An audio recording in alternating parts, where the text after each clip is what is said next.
రైతు రుణమాఫీ త్వరలోనే చేస్తామని సీఎం రేవంత్ రెడ్డి స్పష్టం చేశారు. ఆదిలాబాద్, నిజామాబాద్, మేడ్చల్లో కాంగ్రెస్ ఎంపీ అభ్యర్థులు నిర్వహించిన బహిరంగ సభలో పాల్గొన్న రేవంత్ ఇచ్చిన హామీలను తప్పక నెరవేరుస్తామని చెప్పారు. ఆదిలాబాద్ జిల్లా వాసులకు రేవంత్ వర్షాల జల్లు కురిపించారు. ఆదిలాబాద్ జిల్లాలో నివసిస్తున్న వాసులకు రేవంత్ వరాల జల్లు కురిపించారు. బోధ్ ప్రాంతంలో ప్రాజెక్టు నిర్మిస్తామని హామీ ఇచ్చారు. కడెం ప్రాజెక్టుకు మరమ్మతుల కోసం నిధులు ఇచ్చామని, వసూలు కూడా చేస్తున్నామని కూడా తెలియజేశారు. ఆదిలాబాద్లో యూనివర్సిటీ ఏర్పాటు చేస్తామని హామీ ఇచ్చారు. నిజామాబాద్లో రైతుల సమస్యలు పరిష్కరిస్తామని స్పష్టం చేశారు. మేడ్చల్ గడ్డను తాను ఎన్నటికీ మరవలేనని చెప్పారు. కొడంగల్లో ఓడిన తర్వాత కూడా తనను ఆదరించిన మేడ్చల్ అభివృద్ధికి తమ ప్రభుత్వం కట్టుబడి ఉందని తెలిపారు.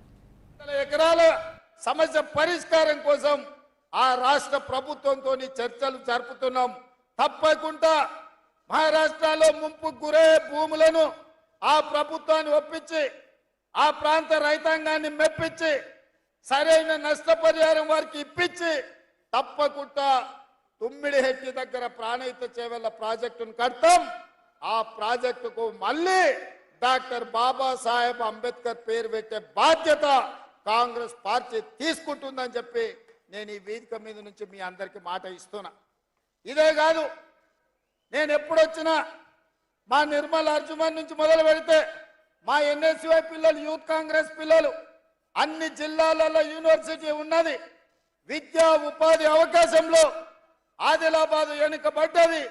మీరు ఆదిలాబాద్కు యూనివర్సిటీ ఇవ్వాలి అని వాళ్ళు నా దృష్టికి తీసుకొచ్చిండ్రు. తప్పకుండా ఇక్కడ ఉండే విద్యార్థులకు, ఈ ప్రాంతంలో ఉద్యోగ ఉపాధి అవకాశాల కోసం ప్రయత్నం చేస్తున్న మిత్రులకు నేను మాట ఇస్తున్నా. ఆదిలాబాద్ లో యూనివర్సిటీని ప్రారంభించి మీ చదువులు మీ ప్రాంతంలోనే చదువుకునే అవకాశాన్ని కాంగ్రెస్ పార్టీ కల్పిస్తుంది. ఇదే కాదు, మీ ప్రాంతంలో సిమెంట్ ఫ్యాక్టరీ ఉండేది, ఆనాడు కాంగ్రెస్ పార్టీ కట్టింది.